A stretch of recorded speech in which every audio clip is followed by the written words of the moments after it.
Hello everyone, welcome back to 5 MCQ series by Ever Study Classes. So guys, आज इस lecture में हम discuss करने वाले हैं मार्केटिंग एनवायरनमेंट से 5 MCQs, right? So marketing environment से हम 5 MCQs प्रैक्टिस करेंगे जो इंपॉर्टेंट है आपके यूजीसी नेट कॉमर्स और मैनेजमेंट दोनों एग्जाम्स के लिए। इसके साथ ही this series will be very helpful for assistant professor and state eligibility test exams, right? तो स्टार्ट करते हैं हमारा आज का ये session on marketing environment 5 MCQs.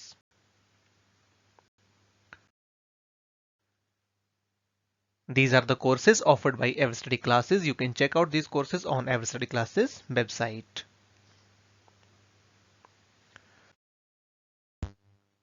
So first question is on your screen now.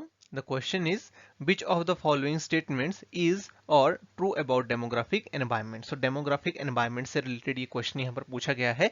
आपको बताना है कि नीचे जो 3 statements आपको दी हुई हैं, इन 3 statements में से कौन सी statement सही है about the demographic environment, right? So पहली statement है demography is a study of human population in terms of size, age, density, sex, location, gender, race, occupation and other statistics. Second statement है demographics is defined as statistical data about the characteristics of a population such as age, gender, income of the people within the population. And third is companies use demographics environment to position the specific product or service in the consumer's mind. So आपको बताना है कि कौन सी statement इनमें से सही है, क्या होगा इस क्वेश्चन का राइट आंसर।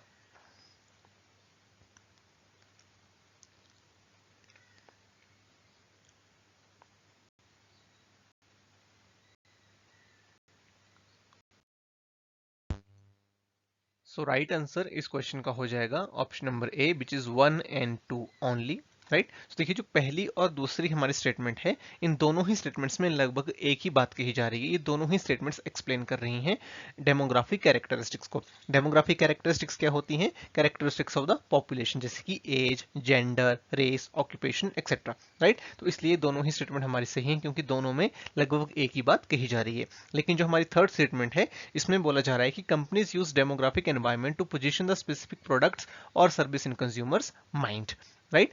लेकिन जो थर्ड स्टेटमेंट है ये हमारी यहाँ पर गलत हो जाएगी। क्यों गलत हो जाएगी? क्योंकि जो डेमोग्राफिक एनवायरनमेंट है उसका यूज हम पोजीशनिंग के लिए नहीं करते। जो डेमोग्राफिक एनवायरनमेंट है, जो डेमोग्राफिक कैरेक्टरिस्टिक्स हैं, उनका यूज कंपनीज करती हैं to identify the target market for the specific product और सर्विस। इसलिए हमारा राइट आंसर यहाँ पर हो जाएगा option number A. Second question is assertion reason type. देखो असर्शन में यहाँ पर बोला जा रहा है changes in fashion and taste of consumer में shift the demand in the market from existing products to the new one, and reason is mentioned here that the business environment is dynamic, hence it keeps on changing the consumer preferences. So आपको बताना है कि इस question का right answer क्या है। तो ये दोनों स्टेटमेंट्स हमारी सही हैं और क्या रीजन हमारे असर्शन को एक्सप्लेन करती है या फिर नहीं करती है। सो क्या होगा इस क्वेश्चन का राइट आंसर?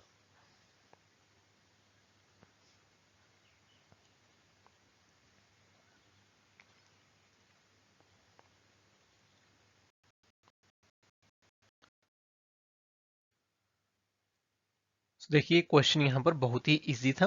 राइट आंसर हमारा हो जाएगा option number A, which is both assertion and reason are true and reason is the correct explanation of assertion. So ऐसा क्यों है? सो देखो असर्शन में यहाँ पर बोला जा रहा है कि changes in fashion and taste of consumer में shift the demand in market from existing products to the new one. तो जो भी कंज्यूमर के टेस्ट में चेंज आता है, जो भी फैशन में चेंज आता है, उससे मार्केट में जो डिमांड होती है प्रोडक्ट्स की वो शिफ्ट हो जाती है from existing products to the new one. और ये हम यहाँ पर लगातार होता हुआ देखते हैं मार्केट में, राइट? अपने बिहेवियर में भी आपको ये चीज दिख जाएगी। और इसका रीजन दिया गया था कि जो बिजनेस एनवायरनमेंट है वो काफी डायनेमिक है, यानी कि लगातार चेंज हो रहा है और उसकी वजह से जो कंज्यूमर्स के प्रेफरेंसेस हैं वो चेंज होते रहते हैं। तो yes, reason is also explaining the assertion. So right answer हमारा यहाँ पर हो जाएगा option number A.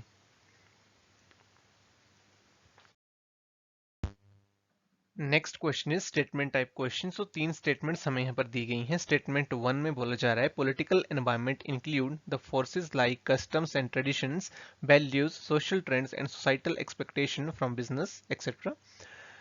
And statement 2 is political environment includes forces relating to scientific innovations and scientific improvements and innovations. And statement 3 is political environment includes political conditions like general stability and peace in the country. So आपको बताना है कि इस question का right answer क्या होगा।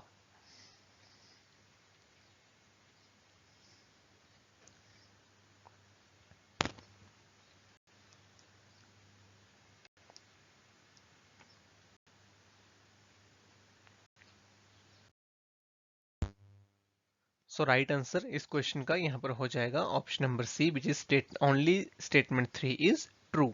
सो why only statement 3 is true? So अगर आप पहली स्टेटमेंट देखेंगे तो इसमें बोला जा रहा है कि पॉलिटिकल एनवायरनमेंट में क्या क्या आता है, forces like customs, traditions, values, social trend, societal expectation from business. तो ये हमारे सोशल एनवायरनमेंट का पार्ट है, राइट, ना कि पॉलिटिकल एनवायरनमेंट का। सेकंड स्टेटमेंट में बोला जा रहा है कि पॉलिटिकल एनवायरनमेंट में जो फोर्सेस आती हैं those are related to the scientific improvements and innovations. So scientific improvements and innovations ये आती हैं टेक्नोलॉजिकल एनवायरनमेंट के अंडर। एंड स्टेटमेंट 3 में यहाँ पर बोला जा रहा है कि political environment includes political conditions like general stability and peace in country. तो यस, जो थर्ड स्टेटमेंट है हमारी, ये पॉलिटिकल एनवायरनमेंट के अंडर हमारी आती है, राइट। तो इसलिए हमारा राइट आंसर यहाँ पर हो जाएगा ऑप्शन नंबर सी। इसमें और चीजें क्या आएंगी, जो एक पॉलिटिकल आइडियोलॉजी होती है गवर्नमेंट की टुवर्ड्स द बिजनेस, राइट, उनका क्या पॉलिटिकल एटीट्यूड है, राइट। इसके अलावा किस तरह की पॉलिसीज वो बनाते हैं, किस तरह की स्टेबिलिटी हमारी कंट्री में रहती है, किस तरह का पीस, किस तरह से पीस मेंटेन है, लॉ एंड ऑर्डर किस तरह से मेंटेन्ड एक गवर्नमेंट कर पाती है। तो ये सारी चीजें हमारे पॉलिटिकल एनवायरनमेंट के अंदर आती हैं। इसलिए इस क्वेश्चन का हमारा राइट आंसर यहाँ पर बनेगा option number C.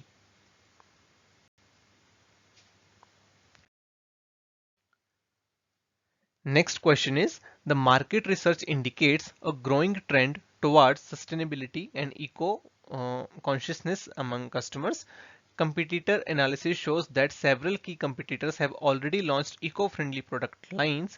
Additionally, there is increased government regulation promoting sustainability in product manufacturing and packaging. So एक सिचुएशन आपको यहाँ पर दी गई है, आपको बताना है कि इस सिचुएशन के अकॉर्डिंग जो राइट आंसर है आपका क्या होगा। सो क्वेश्चन में बेसिकली बोला क्या जा रहा है, क्वेश्चन हमें कह रहा है कि जो मार्केट रिसर्च है वो हमें इंडिकेट कर रही है कि एक ग्रोइंग ट्रेंड हमें देखने को मिल रहा है towards the sustainability and eco consciousness among customers, यानी कि कस्टमर्स जो ग्रीन प्रोडक्ट्स हैं, जो इको फ्रेंडली प्रोडक्ट्स हैं, सस्टेनेबल प्रोडक्ट्स हैं, उनके बारे में अवेयर हो रहे हैं, राइट। और कंपटीटर एनालिसिस हमें ये बताता है कि जो हमारे की कंपटीटर्स हैं उन्होंने already eco friendly product lines को लॉन्च कर दिया है। इसके अलावा जो गवर्नमेंट की रेगुलेशंस हैं वो भी काफी हैं related to the promotion of sustainable products and manufacturing, right. So हमारे लिए सही ऑप्शन यहाँ पर क्या होगा। सो पहले ऑप्शन में बोला जा रहा है कि launch the product with standard packaging and manufacturing processes focusing on other unique selling points. So क्या हमें एक स्टैंडर्ड पैकेजिंग और मैन्युफैक्चरिंग प्रोसेसेस को लॉन्च करना चाहिए, राइट। सेकंड बी में बोला यहाँ पर बोला जा रहा है कि invest in eco friendly manufacturing and packaging for the product to align with consumer preferences and regulatory trends. C में बोला जा रहा है कि delay the product launch until the sustainability trend stabilize और डिमिनिशेस। तो क्या हमें अपने प्रोडक्ट लॉन्च को डिले कर देना चाहिए तब तक जब तक कि जो सस्टेनेबिलिटी का ट्रेंड है वो फिजल आउट यहाँ पर मार्केट से नहीं हो जाता है। और फोर्थ में बोला जा रहा है कि launch the product with minimal marketing efforts to test the market response before committing to large scale production. तो क्या हमें मिनिमल मार्केटिंग एफर्ट्स के साथ एक प्रोडक्ट को लॉन्च करना चाहिए और देखना चाहिए कि क्या रिस्पॉन्स मार्केट का रहता है। सो कौन सा एप्रोप्रिएट ऑप्शन है ये आपको यहां पर बताना है। सो क्या होगा इस क्वेश्चन का right answer.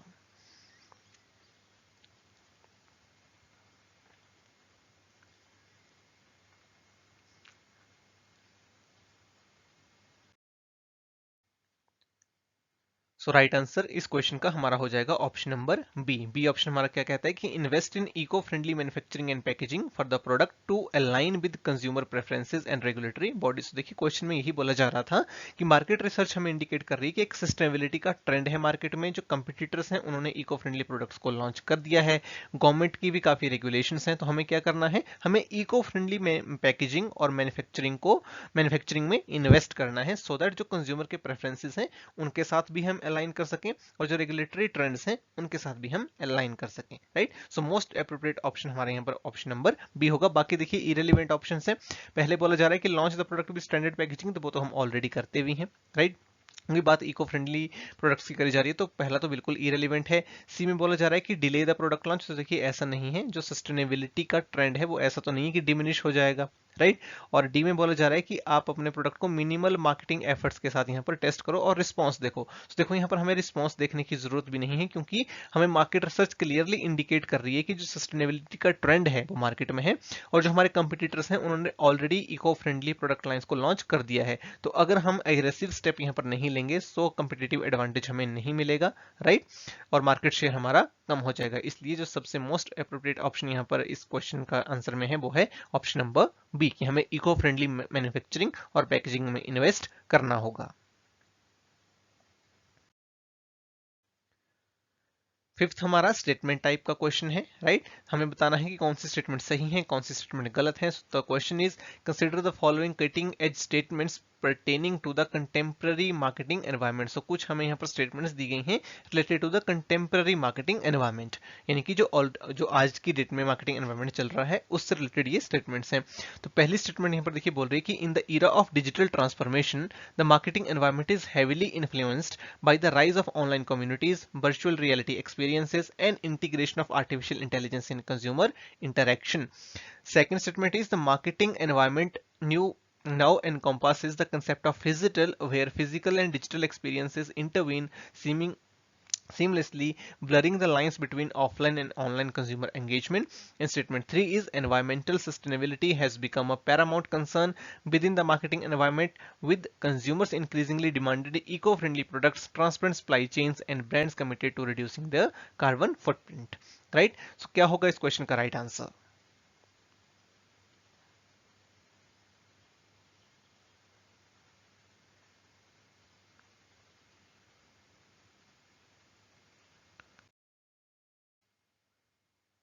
So right answer इस क्वेश्चन का हमारा हो जाएगा ऑप्शन नंबर 1। ऑप्शन नंबर 1 में बोला जा रहा है कि तीनों ही स्टेटमेंट हमारी यहाँ पर ट्रू हैं, राइट। सो देखिए जो पहली स्टेटमेंट है वो कह रही है कि आजकल जो डिजिटल ट्रांसफॉर्मेशन का इरा है वहां पर जो मार्केटिंग एनवायरनमेंट है that is influenced by the rise of online communities बन गई हैं, right, because people are interacting virtually, एक वर्चुअल रियलिटी एक्सपीरियंस है, right. And the integration of artificial intelligence, जो कंज्यूमर इंटरेक्शन है उसमें आर्टिफिशियल इंटेलिजेंस का इंटीग्रेशन हो गया है। तो बिल्कुल सही बात है, पहली स्टेटमेंट हमारी बिल्कुल करेक्ट है। सेकंड में बोला जा रहा है कि मार्केटिंग एनवायरनमेंट में अब फिजिटल का कंसेप्ट आ गया है। What is phygital? Phygital means interaction between the online and offline customer engagement, offline and online customer experience. तो जहां पर हमारा जो ऑफलाइन और ऑनलाइन एक्सपीरियंस है वो इंटरेक्ट करता है उसे हम बोलते हैं फिजिटल, राइट। सो ये भी बिल्कुल सही बात है। स्टेटमेंट 3 में यहां पर बोला जा रहा है कि जो एनवायरमेंटल सस्टेनेबिलिटी है वो एक पैरामाउंट कंसर्न हो गया है आज की डेट में मार्केटिंग एनवायरमेंट में। क्यों? क्योंकि जो कंज्यूमर्स हैं वो इको फ्रेंडली प्रोडक्ट्स को डिमांड कर रहे हैं। आपको की जो सप्लाई चेन है वो ट्रांसपेरेंट होनी चाहिए और एक प्रेशर है कंपनीज के ऊपर कि वो अपने कार्बन फुटप्रिंट को कम करे, राइट। सो ये स्टेटमेंट भी हमारी सही है, इसलिए तीनों ही स्टेटमेंट हमारी यहाँ पर सही हो जाएंगी and right answer will be option number ए। अब आपके लिए एक होमवर्क है। होमवर्क ये है कि आपको बताना है कि पॉलिटिकल एनवायरनमेंट जो होता है मार्केटिंग का उसमें क्या क्या चीजें इंक्लूड होती हैं और इसको आप आंसर करेंगे कमेंट सेक्शन में। सो ये था हमारा आज का सेशन जिसमें हमने मार्केटिंग एनवायरनमेंट के 5 एमसीक्यूज को डिस्कस किया। आई होप आपको ये लेक्चर काफी पसंद आया होगा, आपकी बहुत अच्छी प्रैक्टिस इससे हुई होगी। Thanks for joining, wish you all the very best.